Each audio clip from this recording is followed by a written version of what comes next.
মমতাতে সংযোগ হয়েছি গত 4 মাস আগে। তো এখন মমতা থেকে আমি প্রথমে 20,000 টাকা লোন নিছি। লোন নেওয়ার পর আমার কিছু নিজের টাকা দিয়ে মমতার 20,000 টাকা দিয়ে আমার ব্যবসাটা শুরু করছি। এরপরে ওনারা আমাকে নিজের থেকে এই 25,000 টাকা দিয়েছে, পাশাপাশি একটা আমাকে সেলফ দিয়েছে। আর আমাকে রান্নার জন্য 2টা অ্যাপ্রন দিছে, আর 8টা থেকে 9টা আমাকে কন্টেনার দিছে।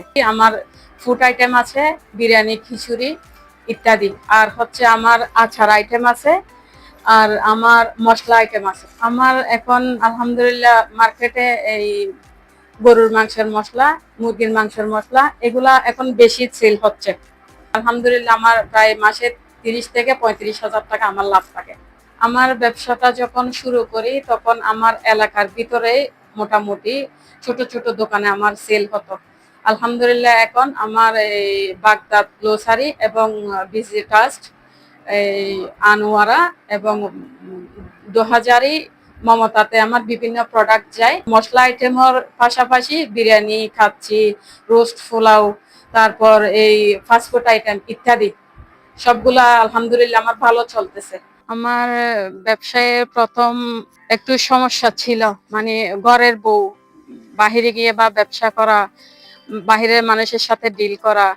তবে আলহামদুলিল্লাহ আমার পেছনে 2টা শক্ত হাত ছিল। একটা হচ্ছে আমার শাশুড়ি, দ্বিতীয়টা হচ্ছে আমার হাজবেন্ড। গ্রামে গঞ্জে যত মহিলা মানে আছে, সময় আছে, অনেক সময় আছে, ওনারা চাইলে এই ধরনের প্রোডাক্ট নিয়ে কাজ করতে পারে, বিভিন্ন ফুড আইটেম নিয়ে কাজ করতে পারে। তাহলে দেখা যায় যে এটার মাধ্যমে বাংলাদেশের আর্থিক দিক দিয়ে, মানে পরিবার দিক দিয়ে, আর্থিক দিয়ে মানে সচ্ছলতা আসবে। বাংলাদেশে অনেক মানে কেউ উন্নতির শিখরে যেতে পারবে।